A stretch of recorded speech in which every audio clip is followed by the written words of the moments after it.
be happy with feeling as though we are making someone else wealthy while we are missing out in the process. A great friend who is like a brother to me said, "The system I was brought up to believe would grant me success was a lie." He completed a university degree and then worked for multiple companies over 10 years. Even though the, that his approach to life would be a safe one failed him. Two separate companies who had no mercy at the time of the cull laid him off. The last company he worked for gave him a role where his target revenue was $17 million a year. He made the target but only made a salary of $80,000 himself. He contacted the owner of the company to ask for a raise, only to receive a response saying his boss was too busy to discuss it because he was on vacation on his yacht. He made a conscious decision to take his knowledge and start his own marketing business. If you are an employee of a company, make sure you are doing it for your own cause. Build the belief that work is the stepping stone and foundation for your own endeavor. I think having a solid non-income is a great thing, but if you are looking to expand yourself, then use it for your own benefit. Look at it as working for yourself rather than working for somebody else. It may even be something you have on the side, like investing in property or shares. At one stage, I had 2 jobs and partnership of my own business. I would finish work at 6 p.m., go deliver pizza until 10 p.m., then go and work on my business. You will always find the time if you are committed, and excuses won't get in the way. You may call it work, I call it building a dream. People become addicted to their victimization and start believing that it's an escape for feeling better. But we all know that is not true. Because we are likely to break down and give up not long after. People make things out to be worse than they are, so they don't have to do anything about them. In every area of life, it seems like a pretty good escape, but we are in fact concerning ourselves. Those same people don't want to be disappointed or feel rejection or failure, so they say things like, "I am skeptical" or "I am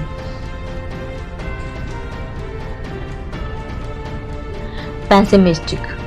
When faced with an empowering alternative, I believe it's just being too weak to face the truth and admit they see a better way. It does not take courage to be a pessimist. What's wrong is always accessible. But readers and those who take control over their own lives decide to look at what's right in the same situation. The answer in any time of crisis or victimization is not positive thinking. In the bubbly, saccharine way it's often portrayed, it is great to be upbeat, but we are not going to be like that all the time, period.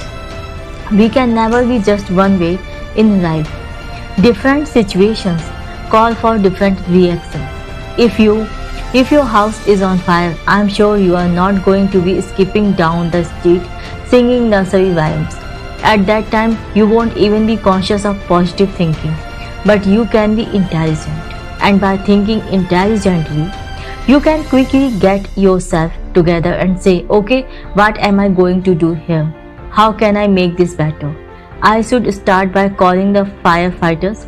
Intelligent thinking helps you to assess a situation properly and create a strategy. That's how positive thinking should be portrayed, especially with any crossroad you find yourself at.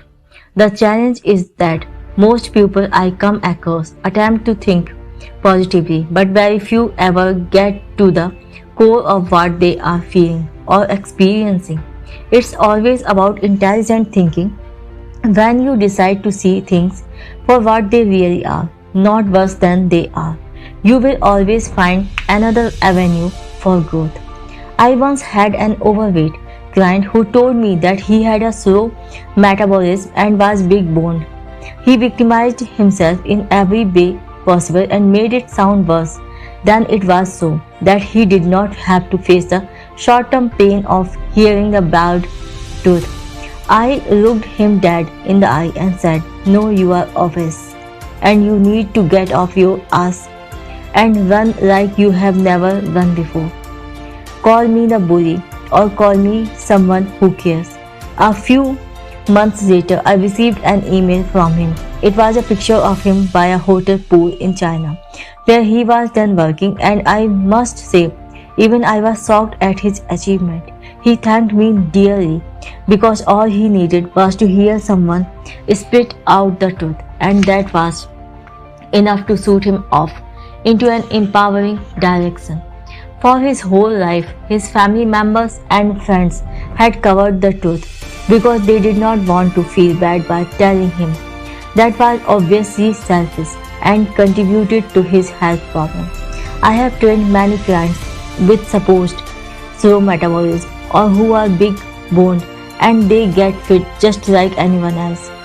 They say the truth hurts, but don't they also say the truth sets you free? The things that usually hurt us the most are the same things that set us free. I came from a family that did not have a lot of money, and I always had to think of my own way to make it. My parents did not buy me my first car, pay for my vacations, or invest in my business. I never asked them for it because I knew if they had it, they would have already given it to me. For a long time, while seeing people around me getting all those things handed to them, I told myself I was a victim of an unloved destiny. I had decided to look at it in the worst possible way rather than to look at it how it actually was. Here I was in a country where I was surrounded by so many resources and opportunities. My parents provided me with food, education, shelter, and love when so many others never have his experience. I finally realized I had a compelling future if only I decided to look at it that way, and then the situation seemed like a pretty good one. Most times we complain about things that we have full control over. We need to stop lying to ourselves and be completely honest, or else we will never make a change. Others will say they are being realistic when looking at a situation in the worst possible way. But is that the truth, or are they just exaggerating? Being real requires you to be honest with yourself. Take ownership. Observe the situation as it really is, not worse than it is. Now that we have stopped seeing our situation as worse than it is, we can take the next step. If it's true that we can look at things as worse than they are and that view can be real to our minds, who is to say we can't look at things as better than they are?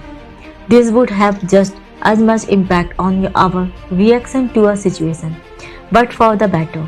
It would actually change everything about the situation, and more important, change the outcome of our total approach. You must look at the situation as being better than it is.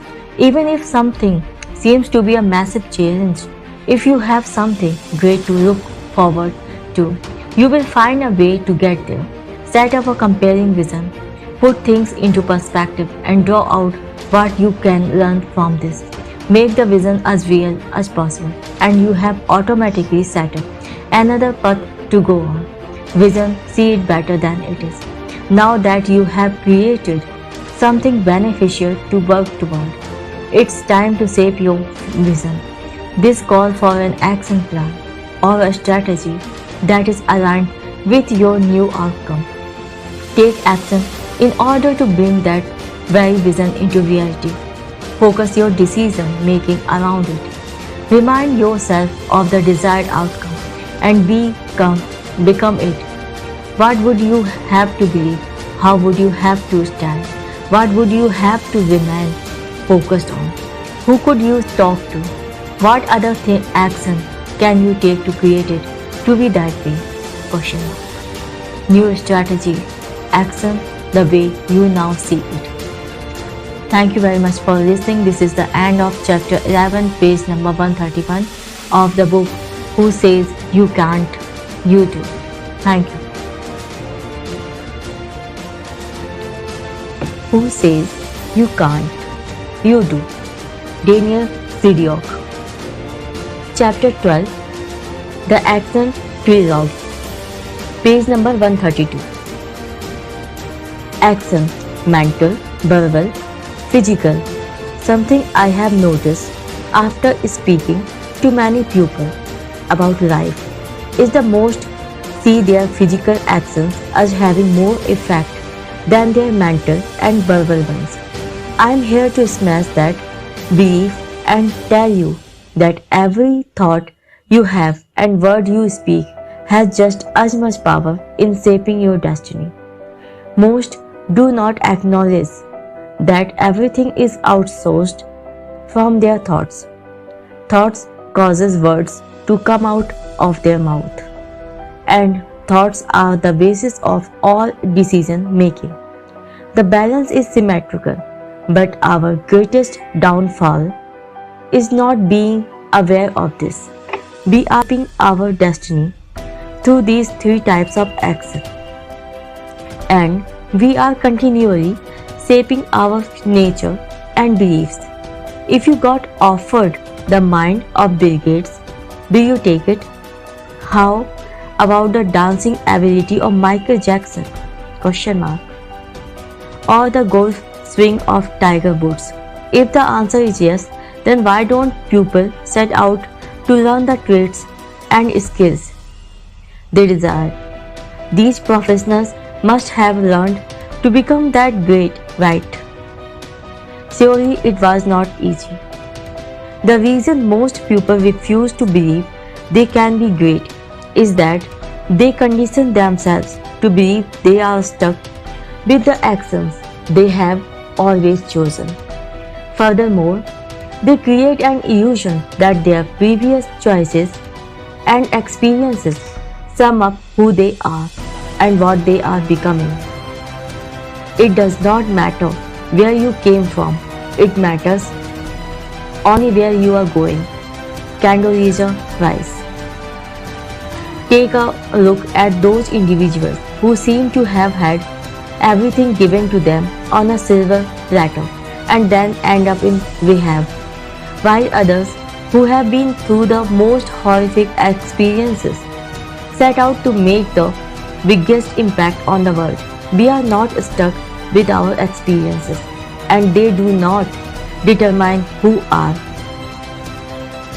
we are.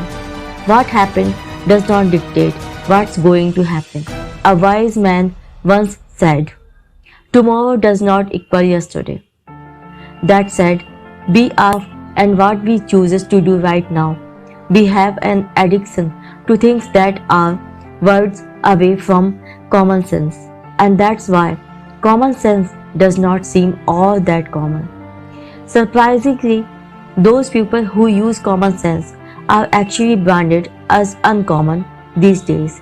They are usually seen as crazy until they prove they are a cut above the rest. Are they special? No, they just used common sense. There are patterns that we think we must continue to be slaves to because we always have. That's a lie, as the choices we make right now ultimately shape who we are becoming. It seems that most of us have a clear indication of what we should do, but don't actually do it. This is why obtaining knowledge in life is not the same as learning. If you gain knowledge but don't put it into practice, to nothing being learned. I have had so many people say to me, "I know this stuff." My response is that knowing does not seem to be making a difference. You have to do it. They continue to act the same way, have the same experiences and the same emotions, and they are never fulfilled. A man twice my age once confronted me and said, "What have you learned about life? You are half my age." The reason this friend of a friend was so angry was that he had just found out his girlfriend cheated on him for the third time. I explained to him that it only took one similar experience for me to make my decisions.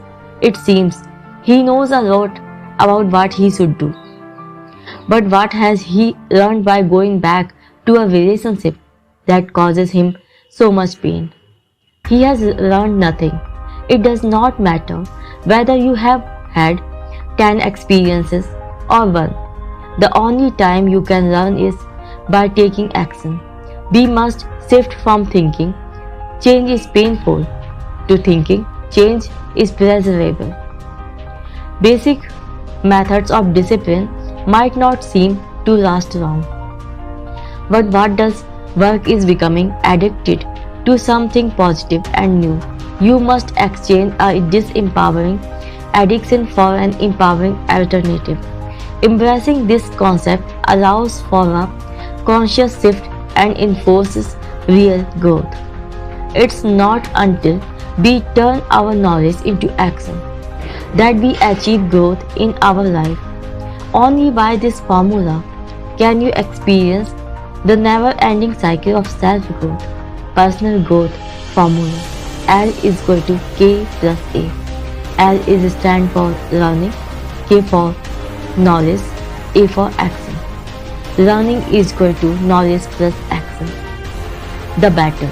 The battle has only ever been you against you. Most great things in life lie in simplicity. The trouble is we have made things so complicated that being simple itself is a challenge. We race around trying to figure out all these complex ways to gain fulfillment and success. But we have always had the qualities within us. The challenge is putting your knowledge into practice. As long as there is life, there will be challenges. Our character is not based on the absence of challenges, but on how well we handle ourselves in the face of them. I once had a conversation about life and change with a lady who inspired me to add this section, the battle, to the book.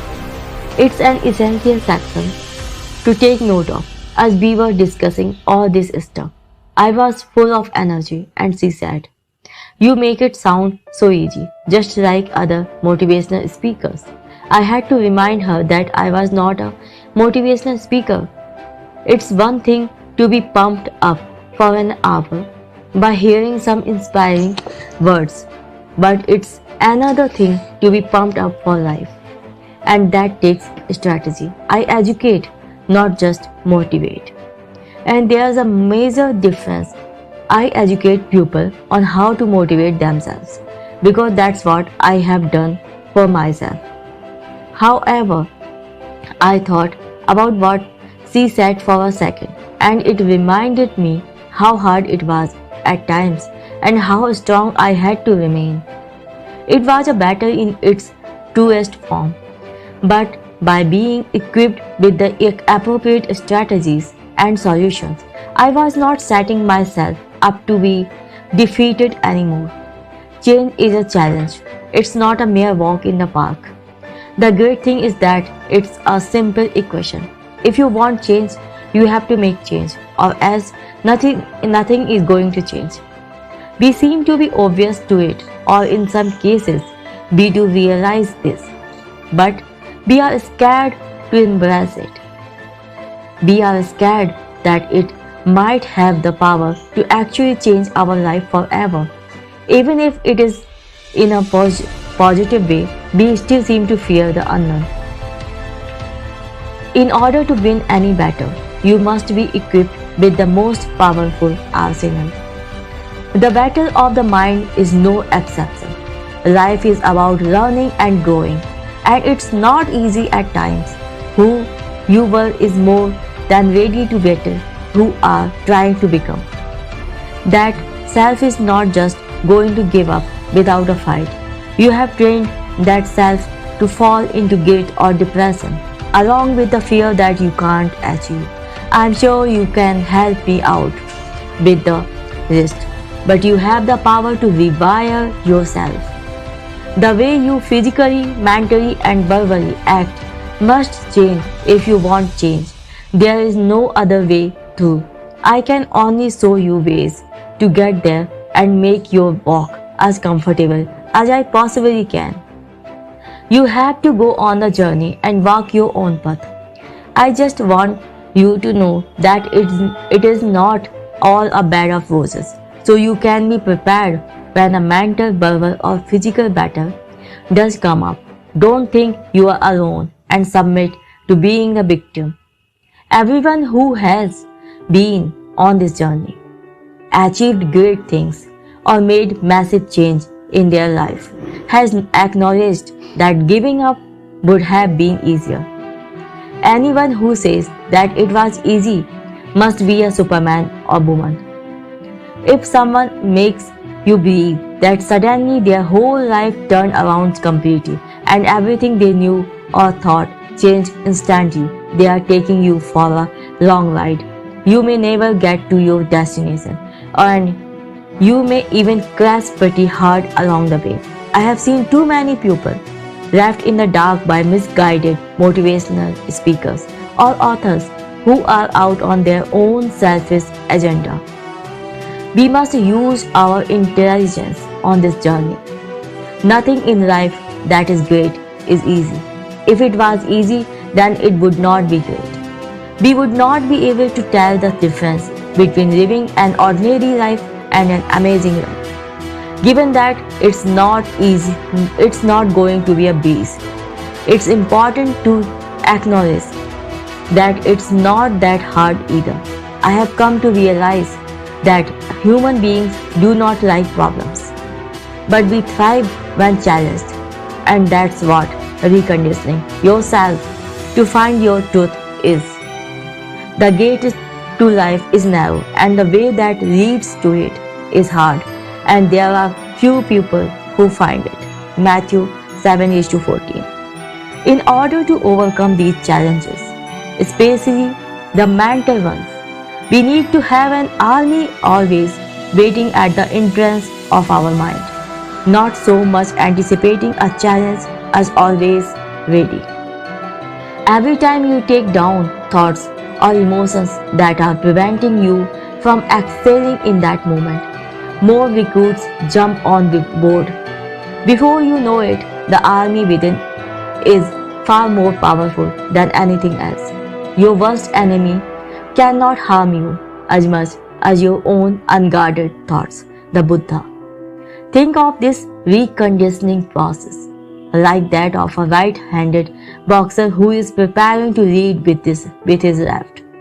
The trainer's instructions are that he has to learn to lead with his left hand to win the fight. The boxer will get confused during sparring and be swept to his right numerous times, but now he knows what he has to do to win the fight. He stays conscious of it and quickly corrects himself until it becomes a part of his nature.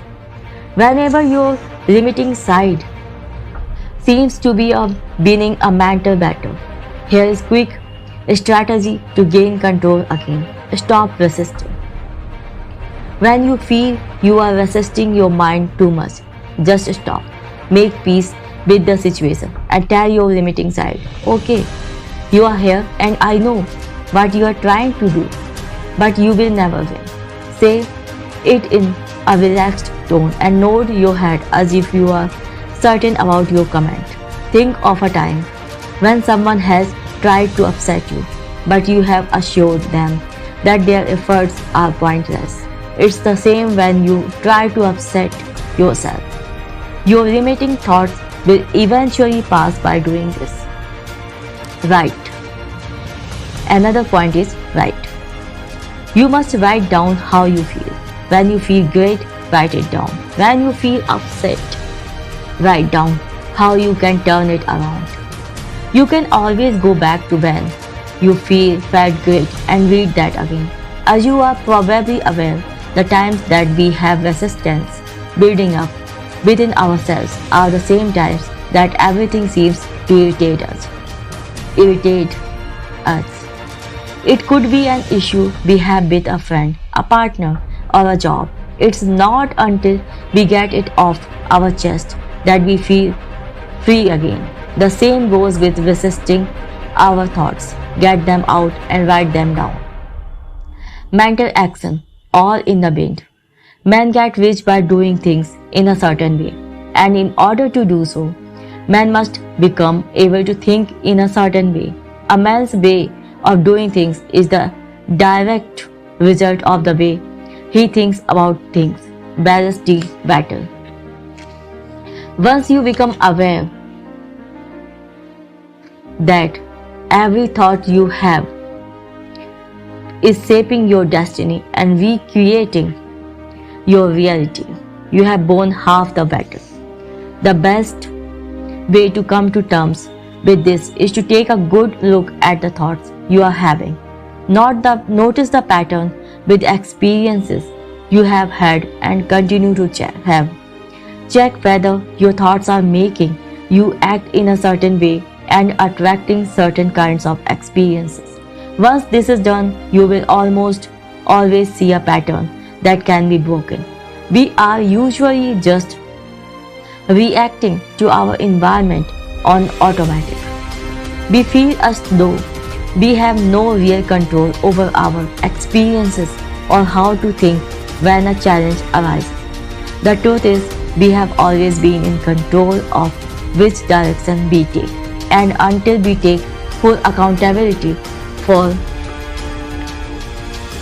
where we are in our life, we cannot make change. Obviously, there are experiences and people we cannot control, but we can always decide what significance they have for our life, our perception, and how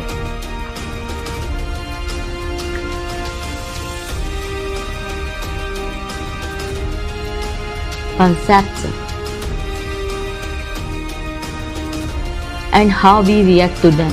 Most people believe our thoughts are at the mercy of our eyes. I disagree. Our eyes are at the mercy of our thoughts and hence our feelings. As long as we let our mind wander all day, we get set up for having many unexpected experiences. We are not in control of what we are creating. The only time your life is really affected by the world outside is when you lost control of your mind. When we monitor our thoughts, we are able to shift their direction to where we want to go. In order to live an outstanding life, we must capture the great thoughts and let the other ones pass. Everyone has the same thoughts flowing through them. Certain people just choose to capture certain ones. It is your choice to hold on to a thought that is disempowering, and it will also be up to you whether you let it flow out of you the same way it came in. You don't need to hold on to them. Relate every experience you have to benefit the bigger picture you have set for your life. Human beings have approximately 60,000 thoughts a day. How many of those are you using to create the life you want? As you would probably agree, it seems difficult to change the thoughts that you normally have subconsciously. We have repeated these thoughts so many times that we have them with no real conscious thought process. The only way to truly rewire your subconscious mind, which is crucial for success, is to look at the fact that every one of your thoughts is heavy on your life. The reason why humans like analogies and stories so much is that we love looking at things from an outside perspective, then relating that to our own experiences. When we look at your thoughts from an outside perspective, you find a clearer way to relate to them. In order to have an extraordinary life, you must stay conscious of everything you do. Breaking the unconscious pattern of disempowering thoughts and getting off that wheel that brings you unhappiness requires you to look at the cause and effect of every thought you have. If you need a refresher on how every thought physically changes your state, go back to the discussion of neuroplasticity in our first step, page 52. Also use this question for your thoughts. Is what I am choosing to think about now productive toward what I want? I have explained this throughout the book, but I have given you another detailed example. Let's say someone cuts you off while driving and you react with anger. As most do, it is going to affect what you create next in your life, as the energy of that anger will flow on to whatever activities follows. Most important, it builds the belief that when a challenge comes up, the option is to get angry and not be productive toward your goal. On the other hand, you could react but instantly correct yourself because you now see the detrimental effect your thoughts are having on your life. I am not saying you won't react at all, but by being aware of your thoughts, you are ready to turn them around. If a challenging situation arises, this allows you to take a different approach and build on productive thoughts. Monitor your thoughts throughout your day and correct yourself or counterthink. Sometimes it's a battle because you have been used to looking at something in a particular way, but you must look for another avenue that will benefit you. It's not hard to see that every day your thoughts create your life. A man is what the product of his thoughts. What he thinks, he becomes. Mahatma Gandhi. The commitment to do this is one that is made by every successful person. If their thoughts are not monitored and continually corrected toward that what they want, they will never get it.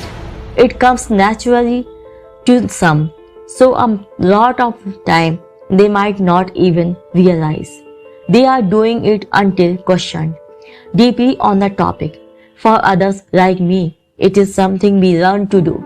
I just knew I was sick of feeling the way I did. So I decided to take mental action. It was not until I discovered that my thought patterns created my emotions that I was able to take control of my life. I did this to turn my whole life around. And surprisingly, it did not take long at all. It's actually quite amazing how much you learn and grow by monitoring your thoughts for 1 week. You should also challenge yourself to think big during the day. To reach our peak, we must think about the bigger picture. If all you think about is small achievements, then that's all you will ever get. When you stay open to thinking big, the rest in between does not seem overwhelming because you are keeping your eyes on that prize. I remember sitting down in my bedroom only a year and a half before my book was finished. I had written 1 page and I had no clients at the time, but I knew what I wanted. I asked myself, Daniel, how on earth are you going to write a whole book?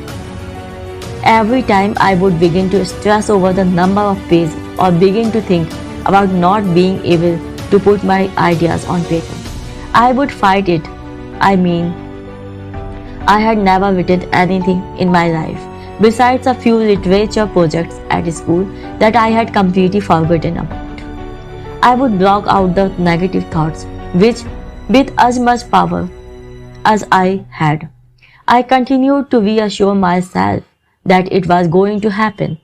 I would envision myself opening up the finished product, and only a few months later I created it.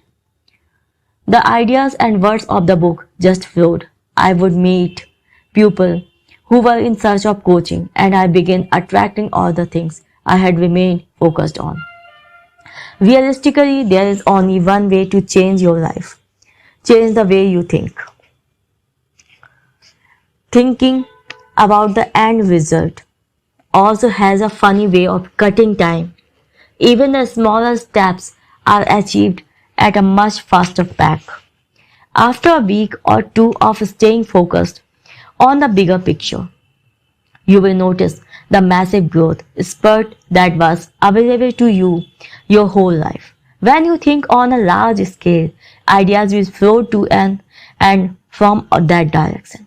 Even if you learn something that you think is small about the new direction you are heading, write down that progress. Turn the imaginary thought into concrete form by making it as real as you can. Any growth or idea, big or small, don't miss it or let it slip. And soon enough they will be flowing on a regular basis. To strengthen and expand our mind, we must invest in it. You must read books, listen to audio tapes or CDs, go to seminars, and most important, guide your thoughts successfully. Individuals who have had an influence on my growth and to whom I pay homage are Ralph Waldo Emerson, Napoleon Hill, Khalil Gibran, Ballas D. Wallace, Maya Angelou, Deepak Chopra, and Mahatma Gandhi. These people are just some of the giants who have made the world better. Learning from extraordinary people is a great way to invest in your development. Investing in yourself is like investing in the greatest shares. The more you invest, the greater the dividend. By feeding your mind the right information, you strengthen its ability to create a great life. I am no longer cursed by poverty because I took possession of my own mind, and that mind has yielded me every material thing I want and much more than I need. But this power of mind is a universal one, available to the humblest person, and it is to the greatest. Andrew Carnegie. Verbal action. What you say is what you are. Great people talk about ideas. Average people about things. Small people talk about other people. Tobias S. Gibson. Kids say the darnedest things, don't they? When I was child, there was a particular retort we would fling at other kids after they said a judgmental slur. What you say is what you are. I did not realize how much truth that had until recently. People have no idea of the giant impact their choices of vocabulary has on their lives. The words we commit to shape and condition we are just as much as our thoughts and physical actions. It does not matter in what context or subject, as long as you use words that have limitations. You are limiting your state and hence your success. A quick example is when we use the word can't in every conversation. Take a second to ponder this, and you will realize that nearly every time you say the word can't, it is untrue. You do have a choice. It's not so much that you can't do something, it's that you don't want to. The more you say you can't do things, the more your mind conditions that notion, and it will appear every time a challenge comes up. Thank you very much for listening. Have a nice day. This is page number 140. Who says you can't? Chapter 12, page number 143. Verbal actions. What you say is what you are. By replacing our current vocabulary with new empowering substitutions, we will influence the emotions we experience throughout our day. That emotional experience determines how we act and the results we get. We are linguistically programming our subconscious mind with every word, which turns into ritual and becomes our nature. We say things unaware of the massive effect they have on our lives. I cannot overstate the importance of this. It will be the be all and end all of your success. Here are some examples of words and sayings that we must stay away from in everyday speech and some great ones to put in their place.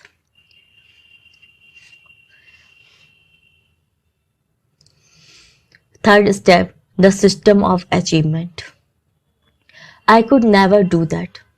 Replace with I can do that. I am not smart enough.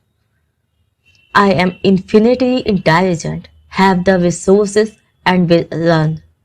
I will never be wealthy. I must be wealthy.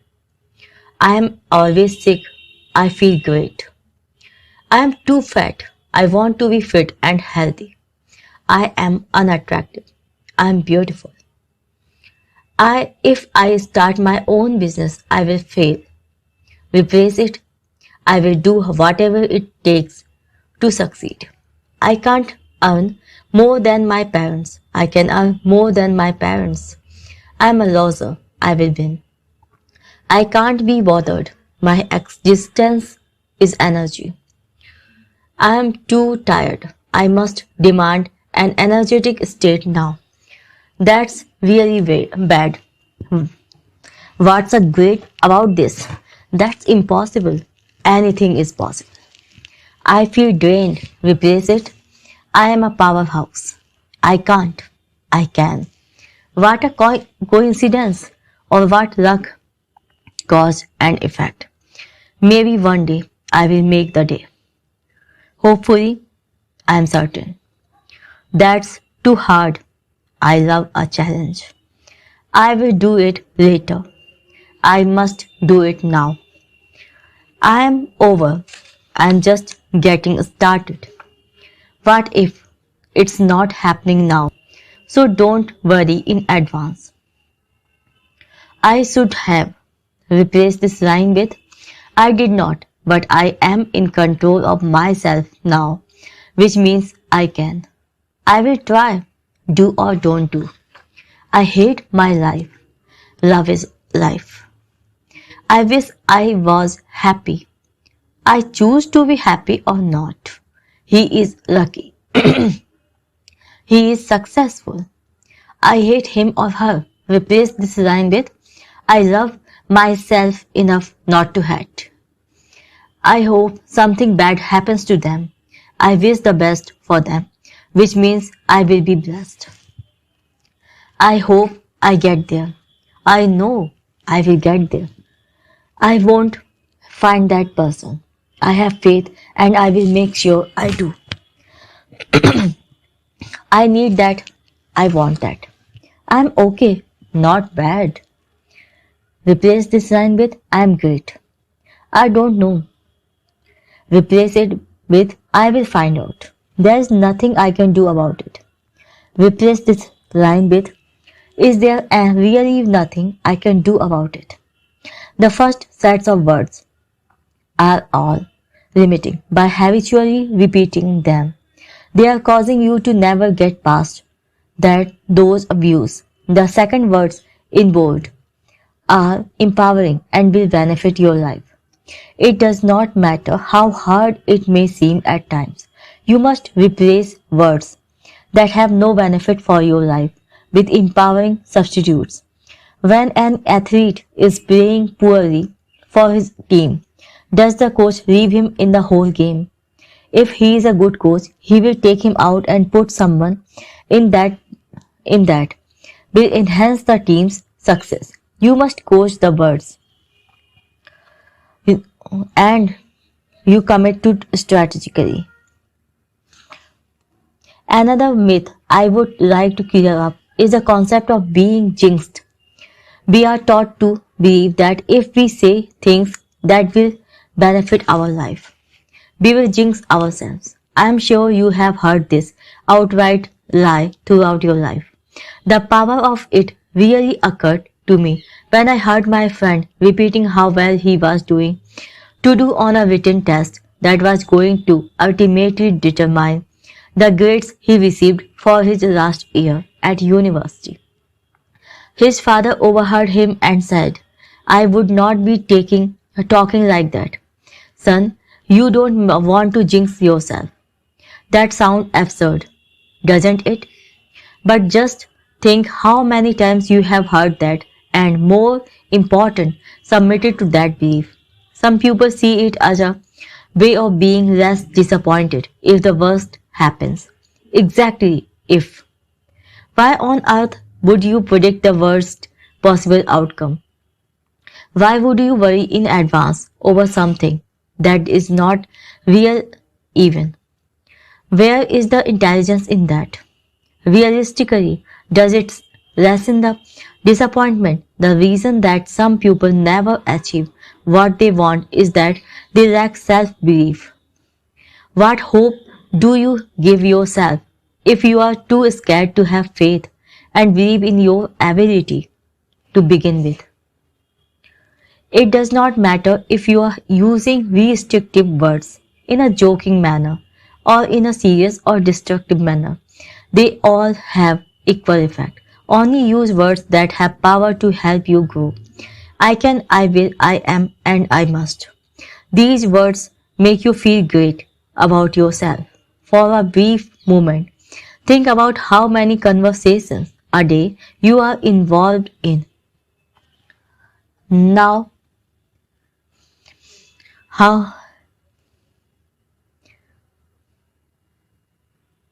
how many are you complaining in? How many of conversations make you feel empowered and inspired? Now count how many contribute to creating what you want in life, compared with how many contribute to things you don't want. Stay away from negative notations and words. You might feel a bit funny walking around and only spitting out words that you think are positive. But the notion of positive is not the only factor here. It's all about using the common sense we are built with. Is there any sense in using vocabulary that restricts us from excelling in life? What you decide to say on a daily basis becomes your reality. So it's just as real in conditioning you. If you say it's too hard, then it always will be. If you say it's impossible or you can't, then that's how you will perceive reality. Whatever you decide to say is in fact real, because it will force you to act that way. I ask people how they are, and they reply not bad or okay. If you want to be great, then say it, and you will start believing it.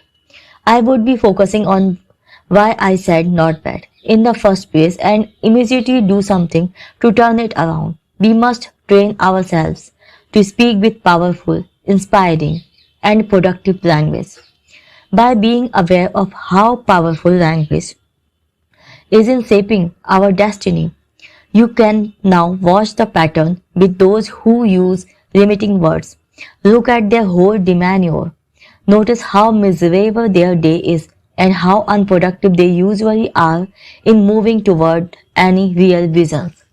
Next time you hear people talking at work or at a cafe, listen and notice how much their conversation contributes to the very feeling and situation they are complaining about. Obvious, observe how much energy they are giving it. Most important, use it as an eye-opener to observe and correct yourself. You will condition and reprogram your state in no time. Death and life are in the power of the tongue, and those who love its use will eat its fruit. Proverbs 18:21.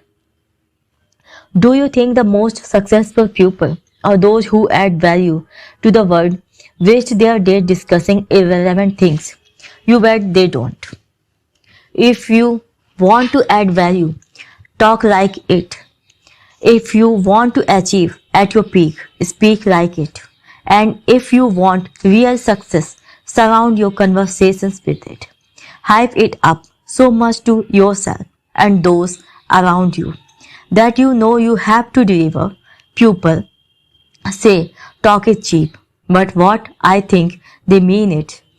Talk is cheap on its own. Talking big is actually quite valuable when you know you are going to follow through. If you don't speak it, you won't get it.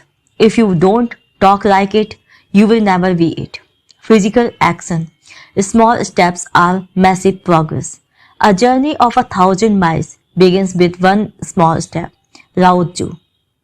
I truly believe that most people know exactly what they must do to get what they want, but their biggest downfall is never taking action. They will listen to other people's opinion on the secrets of success, but they never put them into action.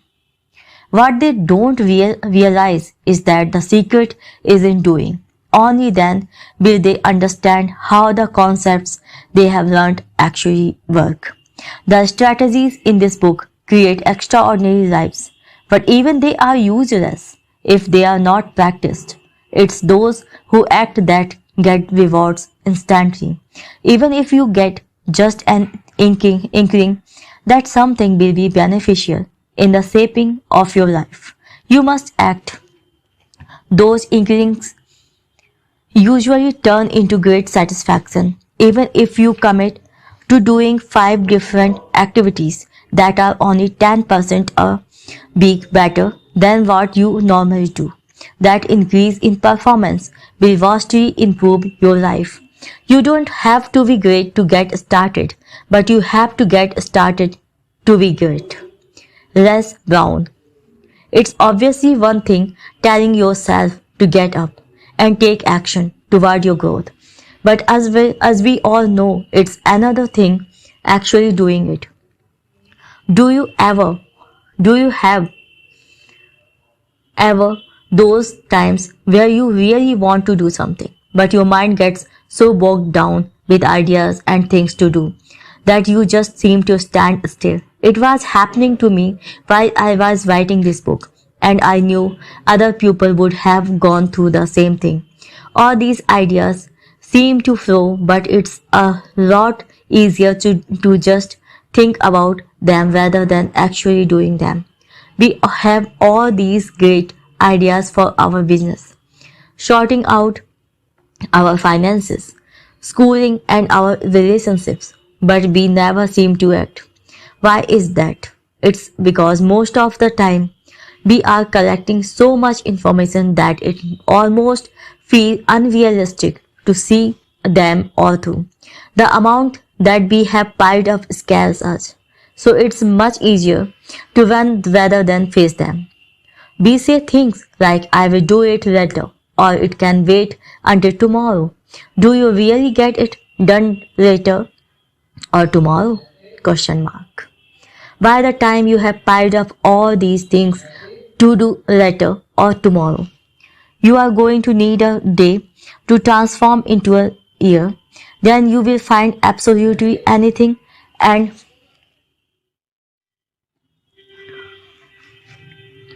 Action Trilogy, page number 149. Then you will find absolutely anything and everything to do except for the task that you have set yourself. If there were rankings for that, I will have been a champion in the game. Stop weighing too many options. If you are most likely weighing yourself down in the process, just do it. A life that does not go into action is a failure. Arnoldo Toynbee. The great solution is that small steps equal massive progress. Nothing in the world starts itself, so it means we have to get the ball rolling. Think of a snowball going down a mountain and picking up mass and speed as it takes each new turn. We still have to begin by pushing it right. In David J. Schwartz's self-help book, The Magic of Thinking Big, he states action must precede action. That's law of nature. Nothing starts itself, not even the dozens of mechanical gadgets we use daily. He goes on to explain that even an automatic heater that regulates temperature in our house requires us to set the temperature. I don't care how small or insignificant it may seem to the bigger picture at the time. I promise you that every step counts. Without those small steps first, you will never gain the strength and momentum to get to those bigger steps. We don't enter this world running. A life requires us to grow, just like anything else that exists in the world. All successful people know it's about getting into gear and kick starting without too much deliberation. Others who don't achieve are those who focus on why they can't do it, why it's too hard, and why they should not, instead of doing what they know they must do. Successful people convince themselves of the opposite of those limiting questions. They give reasons why they must do it, how it can be done, and reaffirm that it's the only way. Most decisions we make are due to a strong level of self-convincing, and that requires a build-up. We must use our convincing tool to direct our energy toward what will ultimately benefit us. People can become overwhelmed because they see all the small steps as an areas with pain. They will evaluate a million different things to do instead of focusing on the massive value of the end result. Imagine a lazy person thinking about washing his own car. He will think of all the undesirable activities he has to do get the job done before he even gets there. He thinks about getting off the couch, getting a bucket of butter, grabbing the soap and sponge, and changing his clothes. Then he must wash the car, dry it, undress, and take a shower. All these overwhelming thoughts helps him to talk himself out of it. He wiggles his backside farther into the deep grooves of his favorite couch and doesn't off for his sixth nap of the day. His partner then walks in the door and tells him there is a car wash up the road that has a special discount of $10 just for a day. He gets up and shoots out the door. $10 is more than he would have paid for washing it himself. Yet he put more value on the end result and attached more pain to the other scenario. He neglected to consider that he would still have to get up off the couch, change his clothes, get in the car, drive there, and so on. He left out all the small steps because it was easier to think of the pleasurable outcome. In order to get things done in life, we must remain focused on the pleasure of the end result. If we do, most of the steps in between switch from pain to pleasure. When you don't set up something to look forward to, the little things frequently get to you. All great achievers know that their accomplishments begin with taking an initial step. Once you get started by doing the small steps first, your interest in doing more skyrockets. The results and how much you grow in such a short amount of time are actually quite amazing. After persisting in doing a few small tasks, you will notice that you willingly take time to do more. Those 10 minutes will turn into 30, which will turn into an hour. It becomes exciting working towards something that you actually want, and soon enough it will consume your whole life. It does not feel like a boring process because you have vision. Throughout our lives, we have heard that if we believe in ourselves, then we can achieve anything. There is no greater truth. But how do we do that? Once you spark yourself into action, you build faith in your ability to create the life you desire. You acknowledge the mass of energy you have within you that can be accessed in an instant, which helps Build your self-belief. A sense of pride soon follows every step forward. And that's when you become a very powerful being. I urge you to spark your life right now and take action towards something on your want list. When I say do something, I actually mean it.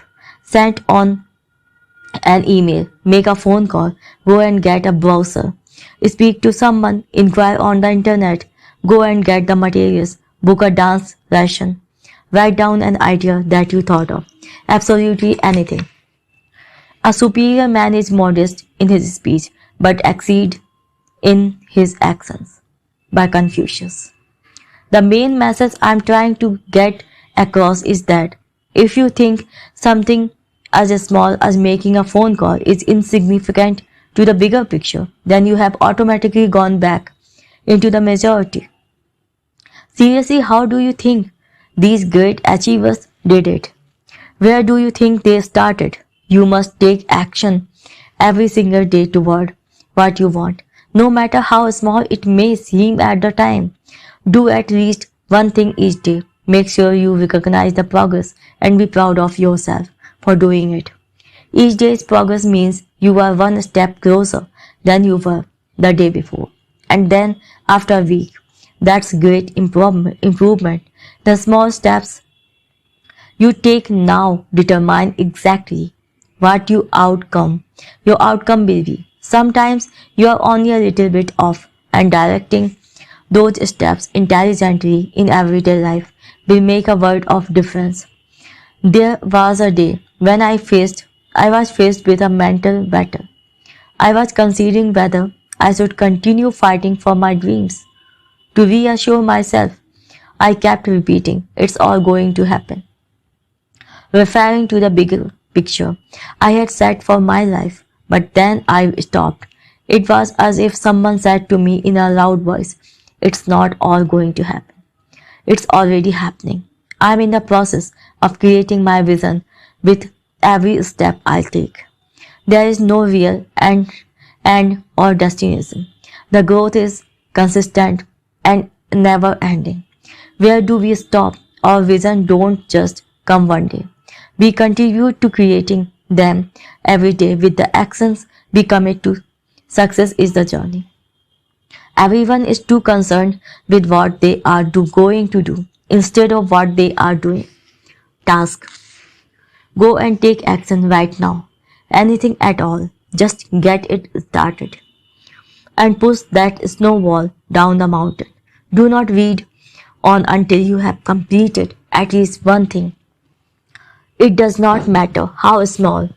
Then come back and write it here. Dash.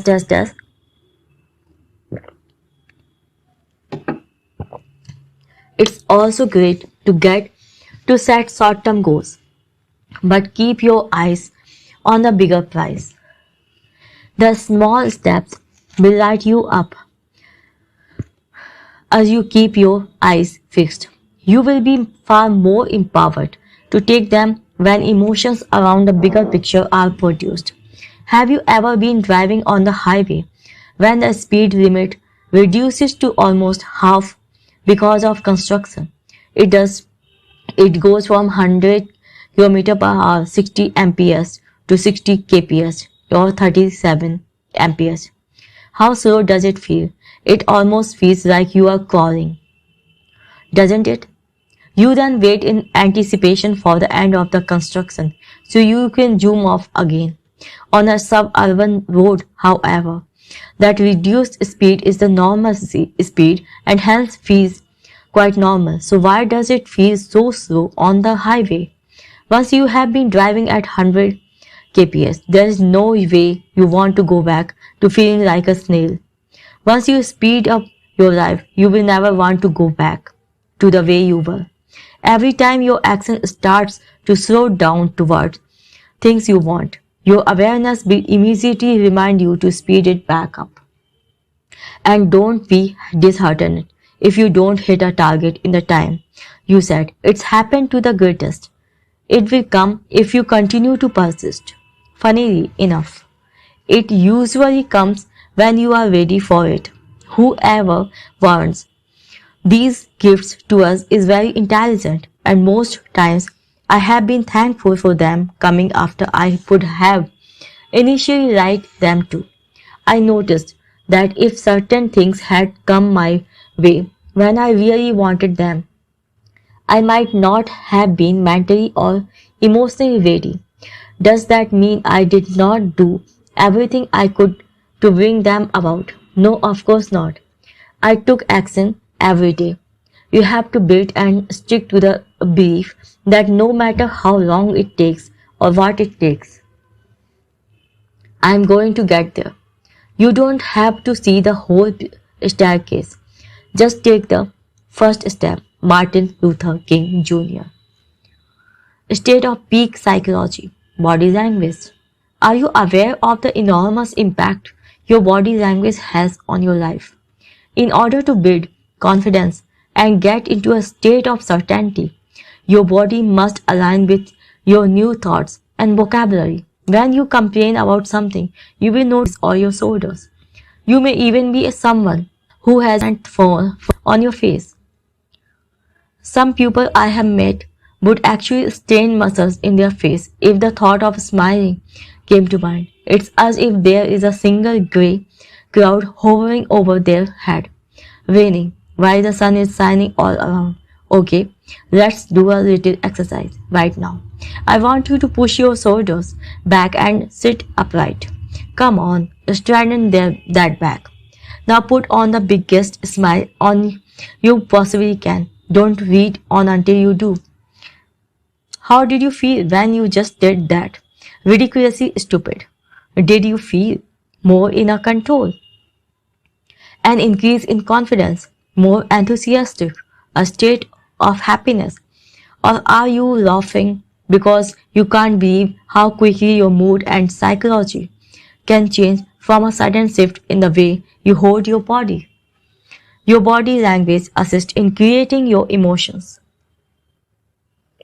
By acknowledging this, how quickly are you able to change your state from lazy to energetic, sad to happy, or nervous to confidence? Changing state formula. Body plus focus is equal to control. Our body must be used when getting into a state of certainty. In any form of negotiation, the person who is more certain usually gets the best part of the deal, while the other person is trying to build a state of certainty when you walk in the door. You have already hit your peak far before your entry. Most people attempt to build certainty by succeeding more. They subconsciously think that succeeding more guarantees more certainty in their life, but they neglect the fact that it's certainty that actually brings success in the first place.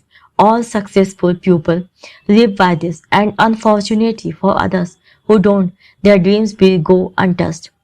Our body language is also crucial in the way we communicate with others. It is estimated that it takes the average person 3 to 7 seconds to unconsciously judge someone they meet for the first time. It could be someone we are interested in romantically, someone we are making a business deal with, or someone we meet casually. Our initial response decides how comfortable we are with that person. We either get a perception of pain and danger from that person or a sense of comfort. Once we have that initial perception, we adapt our feelings, language, posture, and tone. The most crucial signal in this initial response is you got it, the smile.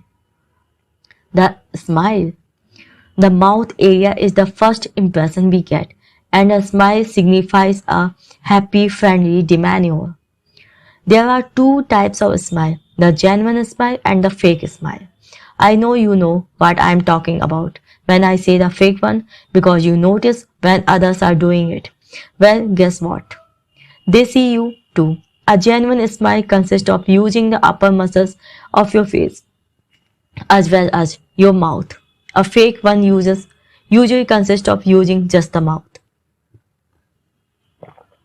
and excluding the eyes and upper face. A fake smile usually hides your teeth as well. Do not fake a smile when meeting someone. Research shows that a large majority of people unconsciously recognize the sincerity of your smile by simply looking at the top half of your face. That means using your whole face when smiling could make a huge difference in the initial contact.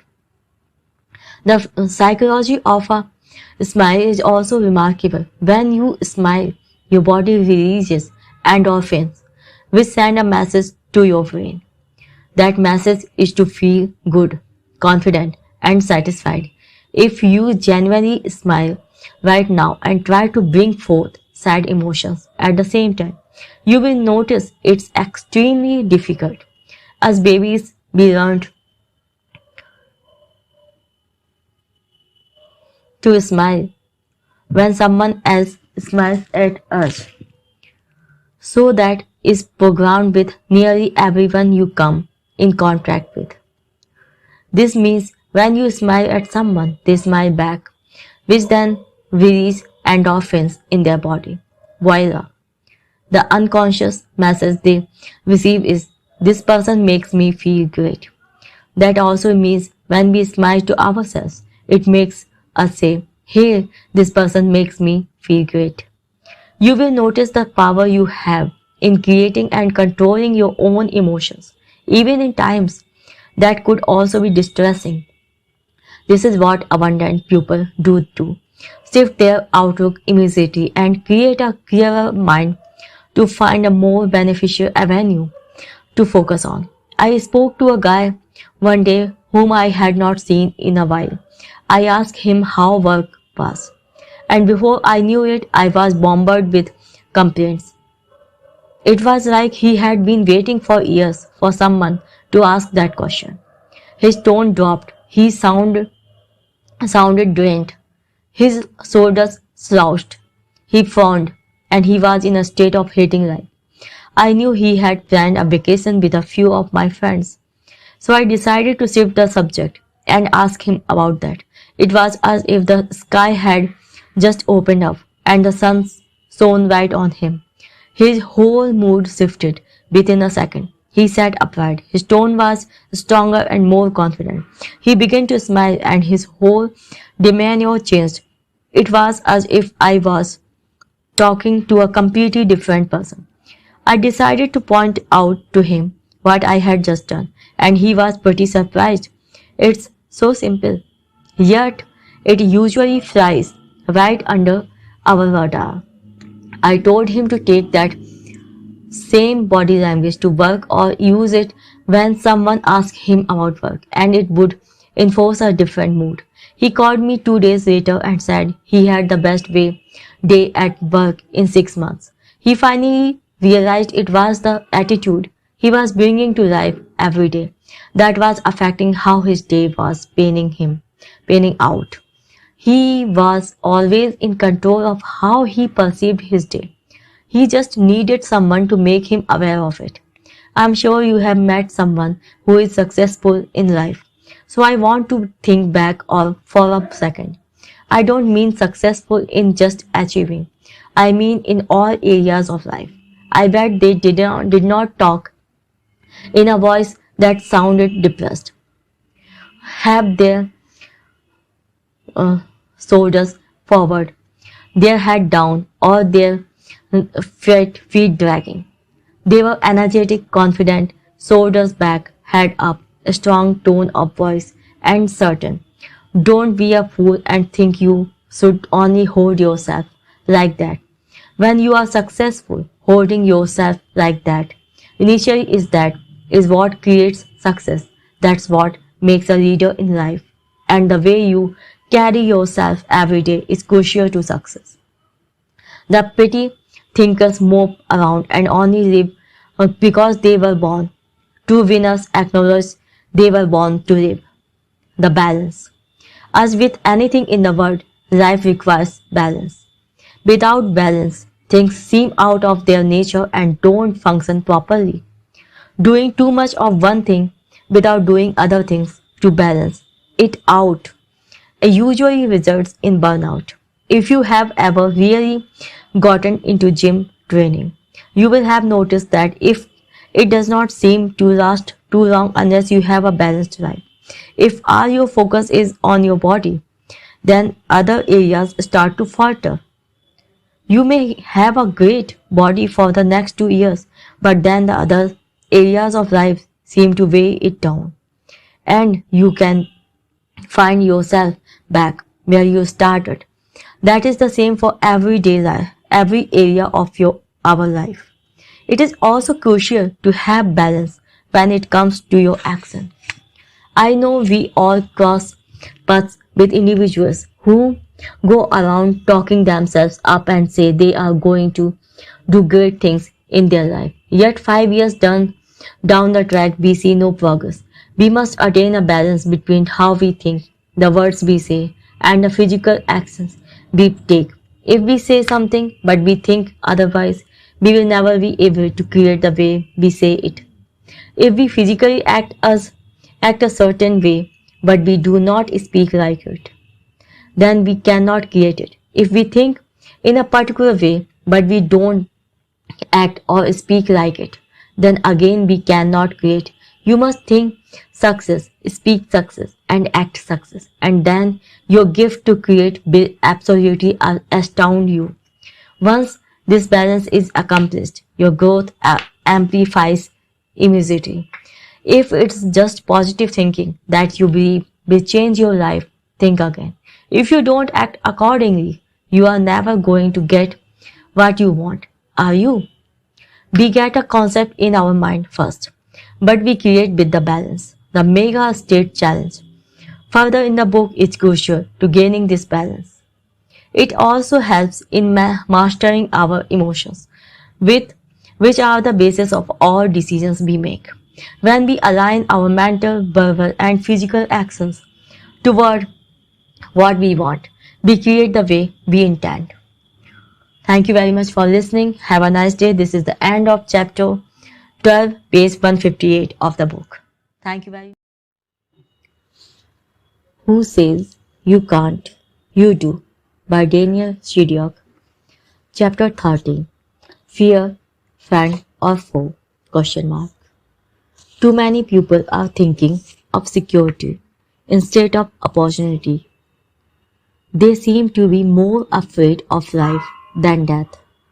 James F. Byrnes. As a child, if you woke up facing the wrong side of the bed, you would feel scared for that moment. Nothing looks the same. The place where you sleep every night suddenly seems out of the ordinary. Everything's out of place and panic begins to set in. But the more you start to focus and take a closer look, the more your surroundings begin to make sense. Relief takes over your emotional state and you realize you had nothing to panic about in the first place. In order to make peace with fear, we need to take a closer look. Throughout our life, we have been bombarded with the notion that fear is a foe that should be avoided at all cost. I am here to tell you that fear is actually the best friend some have ever never had. Fear has a tendency to send us unconscious messages that will benefit our life. Just like any best friend, it is telling you to step up and pick up your game. It might be in an area of your life that you are lacking in, and all fear is there to do is remind you that you should not forget about it and walk off. Think of it as your own success alarm clock that says, if you don't listen to me carefully in this instance, you can't get the most out of life. If we never get scared, it means we are not taking any chances. Being scared also tells us that something important is happening, right? Question mark. We must search deeper into the feeling and listen carefully to what it's telling us. Once we have achieved that, we will be able to see a new way in which to take action against fear.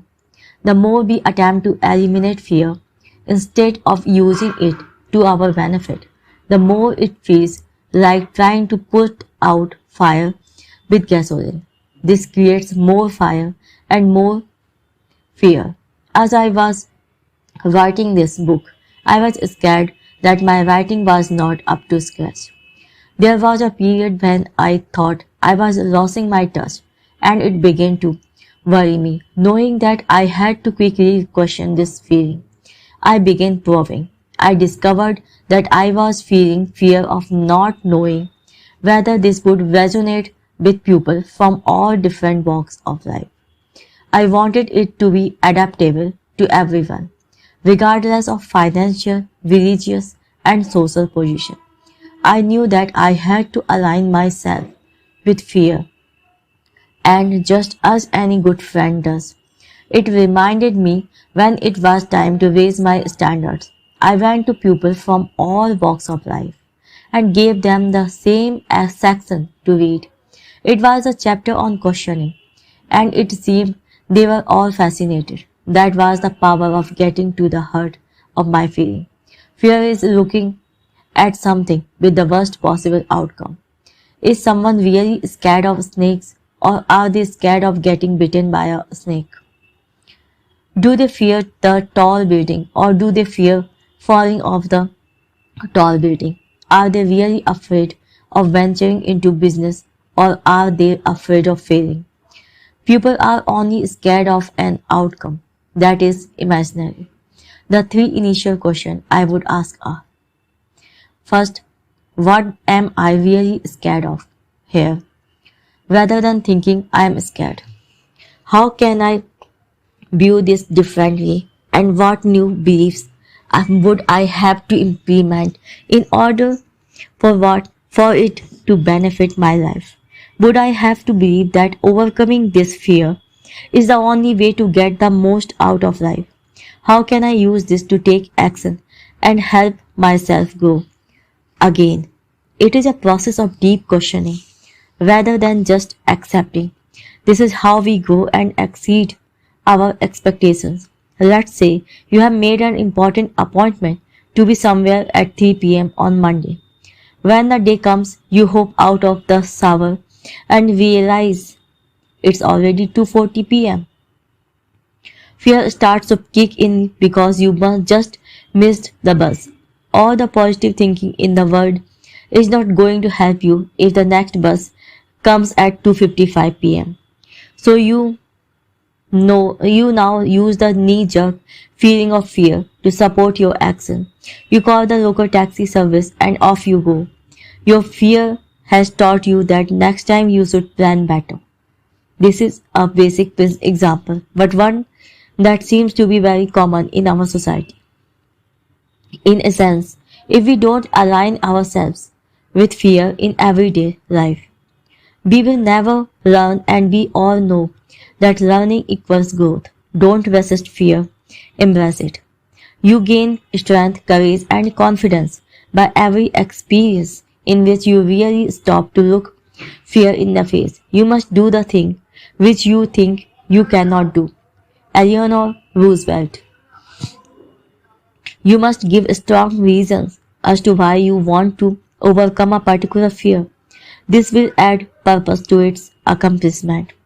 Replay these new reasons with intensity every time the fear comes to mind. If we have a fear of snakes, but common sense tells us that there are none around, does it mean we won't be scared from the thought of them? We definitely will be, because it's only ever in our mind. A particular client of mine would almost be in tears when her friend would say, "Hush, your day be just." Seems pretty funny, but hearing a noise similar to that, a snake would caused her to shake in her boots. By enforcing new reasons why you want to overcome the fear, you break your neurological pattern and get into a different state. Surprisingly, it does not take long to condition a new one. It can happen so quickly that I have seen pupils have it, phobias and fears literally disappear in 1 week. It sounds simple enough, but how many people do you think take the time to do it?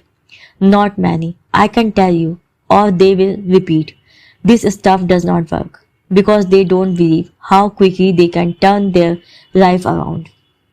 In the face of fear, confidence is self-trust.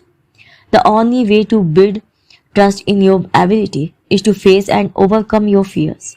I have always said there are two sides to ourselves, the scared guy and the inspirational guy.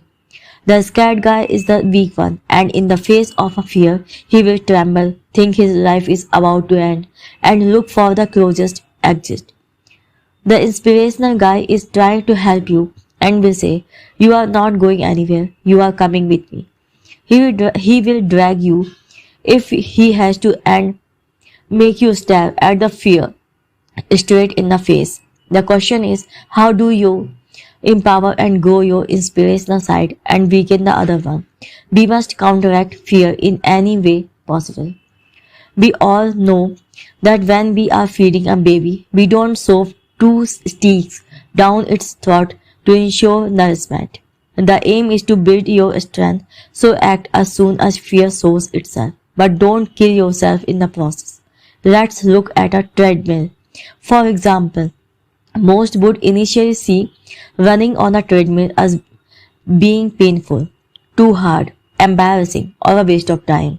In order for us to shift our mindset, we must first sort out our belief system. We would begin to see the treadmill as being very pleasurable. It would represent a healthy life, a fit looking body, confidence, strength, a must in order to be successful, and a step toward achieving a lot of things on your wants list. The major tip is to feed this little by little, so you could start by walking. Now is not that's a different approach. Most would look at that equipment and automatically think running, which equals embarrassment and more pain. But start off by walking and then suddenly it does not seem that hard. If you hit it really hard the first time, it could come as a big shock and cause even more pain. It will be more fun this way and more desirable the next time that scared voice tells you to run away. You will eventually want to push yourself to the limits and be much stronger when faced with your limiting side. Courage is not the absence of fear, but rather the judgment that something else is more important than fear. James Neil Hollingworth, aka Ambrose Redmoon. Fear is also a physical emotion, so it means we have to counteract it with our body and get into a state of certainty. We know it's physical as much as mental and emotional because we feel fear throughout our whole body.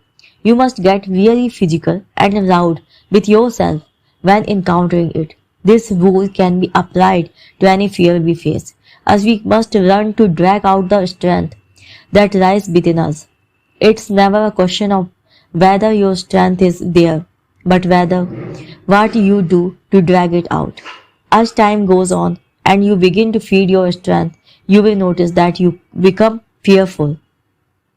When you think of settling for the life that once made you unhappy, just the thought of it pushes you to act even harder because there is nothing scarier than living an undesired life once you have created a compelling vision of what you really want.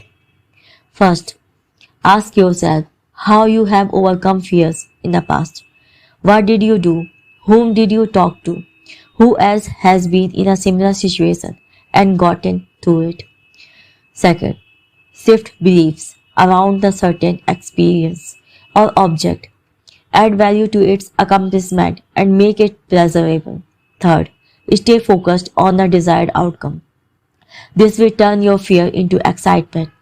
Counteract your fear immediately. Use your body to get into a different state to overpower it. Write down all the great things you can attain from overcoming this fear. Keep your eye fixed firmly on these benefits. Your fears will soon turn into challenges, and those will turn into excitement. Fear of achievement. At Microsoft, there are lots of brilliant ideas, but the image is that they all come from the top. I'm afraid that's not quite right.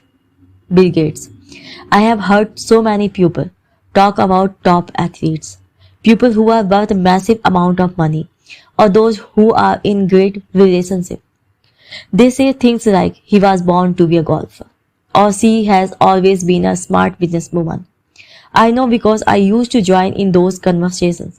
We say it as if these people has no real choice in the matter. In some way, we try to believe that it was planned out for them, and no matter which was they went in life, that's how they would have ended up. I don't see how any view could be so ignorant after witnessing the passion these people put into their success. If you are one of the people who have this thought, instead of lying to yourself and believing successful people are vastly different from you, I urge you to look fear in the face and prove yourself otherwise. Underachievers always pick out the few stories where people got everything on a silver platter and use that excuse when they hear of anyone achieving. For example, they will say things like he has a rich dad, they were lucky, or she did that in an era when new ideas were available to create. We all know that's only an attempt to shade the lack of action they are taking in their own lives. It's nothing short of garbage. There are more young, innovative, self-made millionaires now than ever before. There is even a saying in the financial world that billionaire is the new millionaire. It takes someone to be courageous and wise to recognize the hard work and determination of those who have achieved. By acknowledging that truth, it helps you respect the game a whole lot more. It even promotes the understanding that you are not the only one who has experienced or will experience hardship on your road, and that's inspiring. That some achieve great success is proof to all that others can achieve it as well. Abraham Lincoln. Being guilty of undermining achievers myself in the past, I have now come to realize that my limiting thoughts were just me being afraid of achievement. I never believed I could be great, so it was easier to escape in fear than to face the truth. What I came to acknowledge is that the major difference with these great achievers is that they conquered that restrictive view of success. Were they born programmed with that powerful mindset? Was their journey a perfect walk? Some of the greatest achievers have been through experiences we would never trade for. We live in the same world with the same capabilities. Look at Tiger Woods. Regardless of his off-field antics, the guy is the best at what he does, playing golf. Of course, at the age of 5, he went on the show. That's incredible, and declared that by the age of 20, he would be the best golfer in history. Do you believe he ever lost sight of that vision? No matter what challenges came up, that vision stayed cemented. He continued to create his reality around that concept. This is a man who worked extremely hard for his achievement. Woods even asked his dad to give him military-style coaching. His dad would be in his face or use loud and annoying noise every time he went to swing. He would do anything to distract Woods in a moment of concentration. Toward the end of the intense program, Woods did not buzz when faced with these challenges, and his dad then told him that his training was complete. His father also mentioned that he now had the strongest golf mind on the planet. He was not wrong. Woods knew the importance of mental training so much that he even hired a mind coach, Dr. J. Bunja, would make him sit down and visualize hitting perfect shots over and over. The same technique of visualization we are learning in this book. Woods built an absolute belief system around his process, and who is to say there are not 50 or 1,000 other potential better golfer than Tiger Woods. There may just be, but will they fight for their vision, or will they let their fear get in the way of achieving? Life is not to be feared or resisted, it is to be embraced, to be the best you can possibly be, and to live the life you dare to live. We see the effects of great achievers' success, like the money they spend and the way they live, yet we rarely take the time to find out how they did it. We ignore that these achievers are just normal men and women who decided to pursue their true potential. We neglect everything that came before: their persistence, their compelling visions, their passions, or the strength they had to build. All things needed to be conditioned. Albert Einstein once said, "I am not particularly intelligent or particularly talented. I am just very, very curious." Oprah Winfrey is a woman who was sexually abused and who lived in poverty as a child, but her passion for life became so overwhelming that she had to live it the best way she knew how. The guys from Google are another example of defying the odds and starting off small in their garage, competing against Yahoo, the larger company at the time. It almost seems impossible to think that someone could actually achieve so much in one lifetime, let alone a few years. They all came to a point in their life where they decided they would never settle, but rather go on a quest for their dreams, no matter what challenges came their way. When you surrender to this commitment, the world smiles with you and you get breaks you never believed possible. You don't have to want to make billions or even millions of dollars.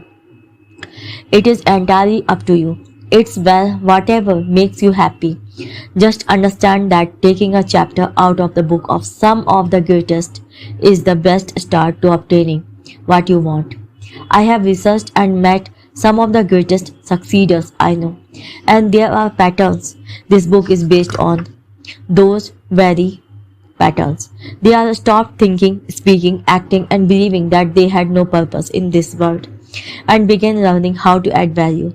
They learned to use fear to grow, researched what successful people did before them, and lived by the exact strategies and values you are reading, rather than escape in their fear.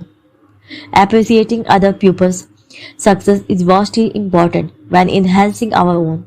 Being jealous or in disbelief will distance you from ever understanding the qualities you have within you. We must look at them and find out what they did differently from everyone else. As soon as you start doubting them or believe that it was luck or coincidence, you fall back into the mass of underachievers. When you start to question and get intrigued by others' success, that's when you enter the minority of the greatest achievers in the world.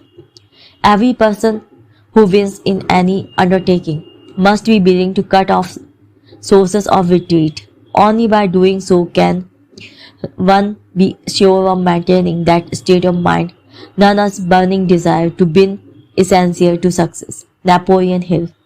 This is the end of chapter 13, page number 168. Thank you very much for listening. Have a nice day.